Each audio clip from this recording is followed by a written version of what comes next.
नमस्कार, आप देख रहे हैं आरवी एक्सप्रेस 24। देश और प्रदेश की तमाम खबरों को देखने के लिए आप हमारे चैनल आरवी एक्सप्रेस 24 को लाइक करें और सब्सक्राइब करना ना भूलें। संघ लोक सेवा आयोग की परीक्षा के बदलते स्वरूप और नई चुनौतियों को ध्यान में रखते हुए केएसजी आईएएस भोपाल में बदलते ट्रेंड के साथ कैसे करें यूपीएससी की तैयारी विषय पर एक विशेष इंटरैक्टिव सेमिनार और पेरेंट्स फेलिसिटेशन सेरेमनी का आयोजन किया गया। कार्यक्रम में बड़ी संख्या में यूपीएससी अभ्यर्थियों और उनके अभिभावकों ने उत्साहपूर्वक भाग लिया। कार्यक्रम के मुख्य वक्ता यूपीएससी सिविल सेवा परीक्षा 2025 में अखिल भारतीय रैंक 67 प्राप्त करने वाले आईएएस अधिकारी श्री विश्वजीत गुप्ता और अखिल भारतीय रैंक 242 प्राप्त करने वाले श्री पुलकित जैन रहे। दोनों सफल अभ्यर्थी मध्य प्रदेश के निवासी हैं। उन्होंने विद्यार्थियों के साथ अपनी तैयारी की रणनीति, परीक्षा के अनुभव और सफलता के महत्वपूर्ण सूत्र साझा किए। अपने संबोधन में दोनों वक्ताओं ने कहा कि वर्तमान समय में यूपीएससी परीक्षा का स्वरूप लगातार बदल रहा है। अब सफलता केवल अधिक पढ़ाई करने से नहीं बल्कि सही रणनीति, अवधारणात्मक स्पष्टता, उत्तर लेखन कौशल, विश्लेषणात्मक सोच, समय प्रबंधन और समय सामयिक घटनाओं की गहन समझ पर निर्भर करती है। उन्होंने विद्यार्थियों को बदलते परीक्षा पैटर्न के अनुरूप स्वयं को निरंतर अपडेट रखने की सलाह दी है। नमस्कार सभी को, मेरा नाम विश्वजीत गुप्ता है और इस वर्ष सिविल सर्विसेज एग्जामिनेशन में I have secured all India rank 67 and a big credit towards my success and the completion of this journey goes to Dr. Khan. Definitely sir, a big credit to Dr. Khan. Primarily because I remember the day जिस दिन coaching preparation शुरू करने की बात हुई थी, घर पे बात हुई और कोचिंग ढूंढते ढूंढते केएसजी में आए थे। तो शायद सर को भी नहीं पता, उस दिन सर से मिलने से पहले उस इंस्टीट्यूट में सबसे पहला इंटरेक्शन सृष्टि मैम से हुआ था और मैम ने अपनी जर्नी के बारे में बताया, केएसजी के बारे में बताया। केएसजी में एक और अच्छी बात ये भी लगी कि यहाँ पे कोई किसी के पीछे नहीं पड़ता है। वो मार्केटिंग टैक्टिक्स नहीं होती हैं कि आपको ये कोर्स बेचेंगे, वो कोर्स बेचेंगे, ऐसा कुछ नहीं है। आपकी ज़रूरत के अनुसार आपको जो ज़रूरत है आप वो ले सकते हैं। उसमें भी आप कितना इंटरफेरेंस टीचर्स का चाहते हैं, कहाँ पर आप गाइडेंस चाहते हैं, वो बहुत ही ईजिली अवेलेबल होता है। उसमें आपको कहीं मेहनत करने की ज़रूरत नहीं है। टीचर्स जो आपका कोर्स कंप्लीशन करा रहे हैं, जितना टाइम ड्यूरेशन में बोला था उतना टाइम ड्यूरेशन में कंप्लीट हुआ। जो टेस्ट बोले गए थे वो टेस्ट डेली हुए, जो पीवाईक्यूज़ होते थे, एमसीक्यू क्वेश्चंस होते थे वो डेली होते थे। मेंस आंसर राइटिंग पर फोकस हुआ, एवेल्युएटेड कॉपीज़ मिली। और सिर्फ कोचिंग तक का साथ नहीं था, कोचिंग कंप्लीट होने के बाद भी उस पूरी जर्नी में जो हमारी प्रिपरेशन की रही, खान सर बिल्कुल एक अडिग सपोर्ट की तरह खड़े रहे। जब भी ज़रूरत पड़ी या कभी हताशा हुई तो सर को कॉल किया, रिज़ल्ट अच्छा नहीं आया सर को मैसेज किया, सर हमेशा वहाँ पर थे। तो उस पूरी जर्नी में पहले दिन से लेकर आखिरी दिन तक, आज जो मैं आपके सामने बैठा हूँ, इस पूरी जर्नी को डॉक्टर खान ने देखा है।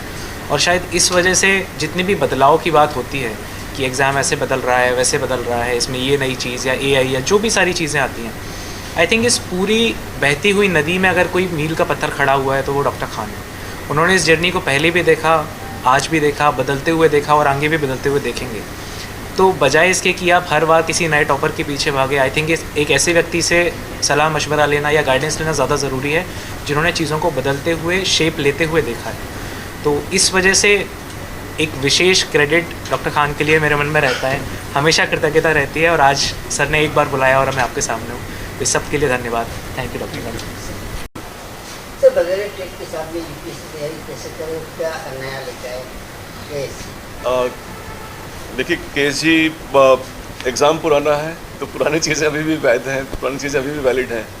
अब थोड़े बहुत परिवर्तन होता है, जिसमें एक चीज़ जो विशेष रूप से है, इंटेंसिफिकेशन की ज़्यादा ज़रूरत है। मतलब कई बार लोग बोलते हैं ना कि व्हील का आविष्कार हो गया है, जब व्हील का आविष्कार हो चुका है तो अब उसको यूज़ किया जाए, ना कि व्हील का आविष्कार को फिर किया जाए। It's no need to reinvent the wheel. And मेरे ख्याल से हमारे साथी लोग जो बैठे हैं, ये सबसे लेटेस्ट वर्जन है सक्सेस के। अब हमारा हमेशा डाउनलोड होता रहता है ना, नया वर्जन, नया वर्जन, नया वर्जन। मैं पुराना सिस्टम हूँ जिस पर हर साल नया सॉफ्टवेयर डाउनलोड होता है, and they are the latest version of success. Sir, AI का ज़माना है, हर युवा शॉर्टकट आगे जाना चाहता है तो नेचुरल ज्ञान लेना नहीं चाहता, उसके लिए क्या कहना चाहिए? देखिए, ज्ञान इकट्ठा करने का माध्यम बदलता गया है समय के साथ। पहले किताबें एक माध्यम होती थी, फिर उसके बाद दूसरे माध्यम आए, जैसे इंटरनेट आ गया, उसके बाद विकी आ गया, यूट्यूब आ गए, या फिर अभी आप देखें तो एआई आ गया। तो सूचना के संग्रहण का माध्यम बदल गया है। एग्ज़ाम अभी भी है वही, आपको याद करना है, आपको दक्षता रखनी है। केजी में हम लोग ज़्यादातर फोकस करते हैं इन दो चीज़ों पर, जो एआई शायद अभी तक तो नहीं करा पा रहा है। आपको याद नहीं करवा सकता है, आपके आंसर कैसे लिखते हैं वो नहीं सिखा सकता है, तो वहाँ पर हम लोग ज़्यादा जोर देते हैं। तो केजी कुछ तो बात में तो बच्चों में परिपक्वता लाने का पूरा प्रयास करता हो, इसका समय पढ़ाई का पूरा धन्यवाद। आई थिंक इसके बारे में ये लोग शायद ज़्यादा बढ़िया बता पाएंगे, बिकॉज ये क्लासरूम में थे। तो आई थिंक अगर इनसे पूछा जाए तो probably that will be a better answer. मैं थोड़ा बायस हो सकता हूँ जवाब देने में, but they will be the right people to answer this. KG के बारे में आप कैसे यहाँ पे आए? उन दिनों सृष्टि मैम का रिज़ल्ट आया था, तो वो तो आई थिंक काफ़ी ज़्यादा फेमस हो गए थे। तो हमने जब रिसर्च किया तो पता चला कि सृष्टि मैम इसी कोचिंग से थे। तो यहाँ पे हम लोग आए थे, मैं मेरी सिस्टर के साथ आया था, मुझे आज भी याद है, और काफ़ी अच्छा एक्सपीरियंस था मेरा। और कुछ टीचर्स से भी मेरी उस दिन मुलाकात हुई थी, उन्होंने काफ़ी अच्छे से बात की, उन्होंने एग्ज़ाम प्रोसेस समझाया, और आई थिंक वो आज भी कंटिन्यू होता है। आज भी यहाँ पे टीचर्स काफ़ी अच्छे से समझाते हैं, बताते हैं, तो इसलिए केएसजी मैंने चुना था और मैं यहाँ पे हूँ, तो कहीं ना कहीं केएसजी का काफ़ी रोल रहा है।